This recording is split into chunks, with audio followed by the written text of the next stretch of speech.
우리가 읽은 이 7장의 본문은 하나님께서 이 세상을 심판하시는 중에 심판을 극복하고 또 심판을 이기고 구원을 받을 자, 하나님 나라의 백성이 어떠한 구원을 받는가 하는 것을 보여주는 내용이라고 할 수가 있습니다.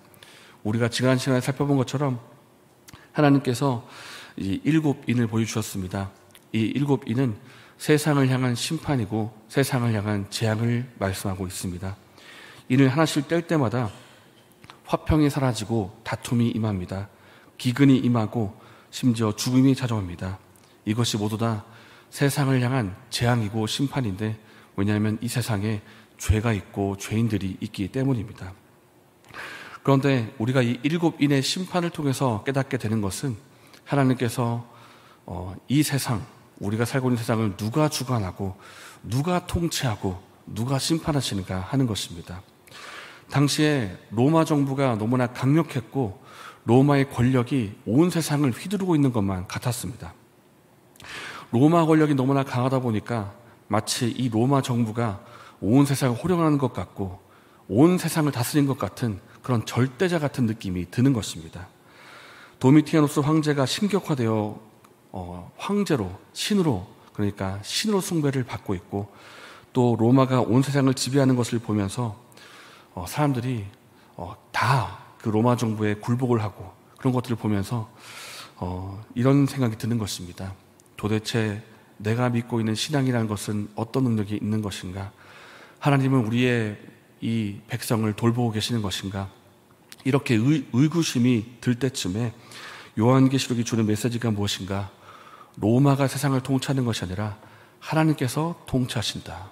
이 7인의 심판을 보시면서 하나님이 이 땅을 다 돌아보고 계시고 다스리고 계시고 심판하신다는 것을 보여주는 것입니다. 우리가 살고 있는 시대도 마찬가지입니다. 우리가 사는 이 시대에 내 주변에 있는 어떤 직장의 사장님이나 어떤 주변의 권력이나 권력자나 이런 것들이 세상이 너무나 커 보일 때가 있고 나는 너무나 작아 보일 때가 있습니다. 세상의 강력한 권력과 힘 앞에 나는 아무런 힘도 없어 보일 때가 있고, 대체 내가 믿고 있는 이 신앙이라는 것이 어떤 의미가 있는가 의구심이 들 만큼의 그런 경험을 할 때가 있습니다. 그러나 우리가 꼭 기억하기를 원합니다. 역사를 주관하시고 다스리시고 심판하시는 분은 하나님이십니다. 세상을 판단하실 분도 하나님이십니다. 성도의 믿음을 귀하게 보시고 우리의 믿음과 기도를 통해 역사하시는 분도 하나님이십니다. 우리가 이것을 기억하고 믿음으로 살아갈 수 있는 저 여러분 되시기를 예수님 이름으로 축복합니다. 결국 하나님께서는 우리에게 하신 약속의 말씀을 신실하게 이루실 것이고 성도에게 최후의 승리를 보게 하실 것입니다. 오늘 말씀 9절을 한번 보십시오. 이 일 후에 내가 보니 각 나라와 족속과 백성과 방언에서 아무도 능히 셀 수 없는 큰 무리가 나와 흰 옷을 입고 손에 종려가지를 들고 보좌 앞과 어린 양 앞에 서서라는 놀라운 광경을 사도 요한에게 보여주고 계십니다. 아무도 능히 셀 수 없는 큰 무리가 있다고 합니다. 우리가 이런 표현을 볼 때 어디서 한번 본 것 같은 표현입니다. 창세기에 하나님께서 아브라함에게 하신 약속의 말씀과 아주 흡사합니다. 제가 읽어드리겠습니다. 하늘을 우러러 뭇 별을 셀 수 있나 보라. 또 그에게 이르시되 내 자손이 이와 같으리라.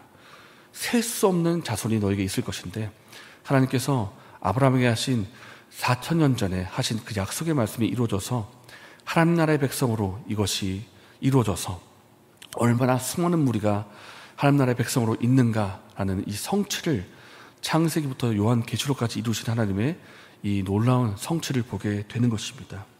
하나님께서 하나님 나라의 백성을 보여주시는 것을 보게 됩니다. 4절에 그 승리한 수가 보이는데 14만 4천 명이다 이렇게 나와 있습니다. 이것은 구원받은 이 숫자가 정확히 14만 4천 명이다, 숫자 기억해라 이런 뜻이 아니라 완전수를 말해 주는 것입니다. 완전수입니다. 구약 백성을 상징하는 12라는 숫자, 신약 백성을 상징하는 12라는 숫자, 그리고 완전수를 상징하는 1000을 곱한 것입니다. 구약의 12, 신약의 12, 완전수 1000을 곱하니까 14만 4천 명이 나오는 것입니다. 그래서 숫자가 14만 4천이다 이런 뜻이 아니라 우리가 능히 셀 수 없는 허다한 무리가 온다라는 것입니다. 바로 9절과도 같은 것입니다. 9절에 아무도 능히 셀 수 없는 큰 무리가 구원하심이 보좌에 앉으신 우리 하나님과 어린 양에게 있도다라고 힘차게 노란 모습이 14만 4천이라는 상징수와 또 9절에 함께 연관되어서 그런 허다한 무리가 주님을 찬양할 것이다 라는 것을 보여주고 있다는 것입니다. 우리가 오늘 말씀 가운데 우리에게 주시는 큰 위로가 있습니다. 그것은 예수님께서 결국에 우리의 눈물을 다 닦아주시고 생명수로 인도하신다, 영원히 함께 하신다라는 것입니다. 함께 17절의 말씀을 읽겠습니다. 보좌 가운데 계신 어린 양이 그들의 목자가 되사 생명수 샘으로 인도하시고 하나님께서 그들의 눈에서 모든 눈물을 씻어주실 것입니다. 아멘. 우리가 이 땅을 살아가면서 크고 작은 고난과 어려움을 만날 때가 있고 여러 가지 유혹을 만날 때가 있습니다. 때로는 그 고통과 고난이 너무 힘들기 때문에 우리 눈에서 눈물이 흐르고 잠을 이루지 못할 정도로 고통스러운 삶의 경험이 우리에게 임할 수가 있습니다. 그러나 오늘 말씀해 주신 위로가 무엇인가? 우리에게 주신 이 믿음, 예수님 믿는 믿음을 끝까지 지키고 우리에게 허락된 이 믿음의 경주를 끝까지 완주했을 때 예수님께서 어떻게 하시는가? 예수님께서 우리가 흘렸던 눈물, 참았던 고난을 참았던 그 인내, 그 섬겼던 헌신들을 다 기억하시고 위로해 주시고 우리의 눈물을 다 닦아주신다라는 것입니다.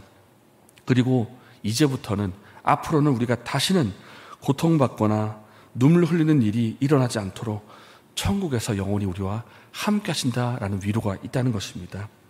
이런 하늘의 위로와 하늘의 소망이 우리에게 있기 때문에 우리가 오늘 하루를 살아갈 수가 있습니다. 이 땅 우리가 살아갈 때는 죄가 있고 뒤틀리고 억눌린 것도 있고 억울한 일들이 많이 있습니다. 그렇기 때문에 우리의 눈에 눈물이 흐르고 피눈물이 흐를 때도 있습니다. 심지어 다툼이 있고 사망도 있습니다. 죽음도 있습니다. 그러나 우리가 결말을 바라보기를 원합니다. 하나님께서 믿는 자, 성도를 끝까지 지켜주실 것이고 보호하실 것이고 끝내 승리를 누리게 하실 것입니다. 그래서 그날에 하나님 나라의 백성이 어떠한가?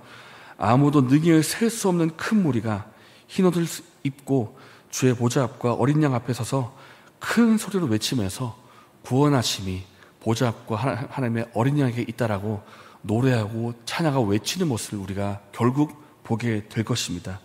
이 결말이 어떨지를 우리가 알고 있기 때문에 오늘 하루 살아갈 수 있는 힘과 능력이 생기는 것입니다. 이 하늘의 결말을 바라보시면서 이 하늘의 위로와 하늘의 소망을 바라보시면서 오늘 하루를 믿음으로 살아갈 수 있는 저 여러분 되시기를 예수님의 이름으로 축복합니다. 이 시간 함께 말씀을 생각하면서 기도하겠습니다. 하나님, 우리에게 그 누구도 흉내낼 수 없는 하늘의 위로와 소망을 주시니 감사드립니다. 비록 우리가 이 땅을 살면서는 때로 고난이 있고 고통이 있고 때로는 세상이 너무 커 보이고 살아가는 것이 녹록지 않고 어려움을 겪을 때가 있지만은 결국 주님께서 말씀을 다 이루시고 승리케 하신다는 것을 믿음으로 바라보면서 살게 하여 주시옵소서. 이렇게 기도하시고 개인적인 제목을 기도하신 후에 자유롭게 돌아가시겠습니다.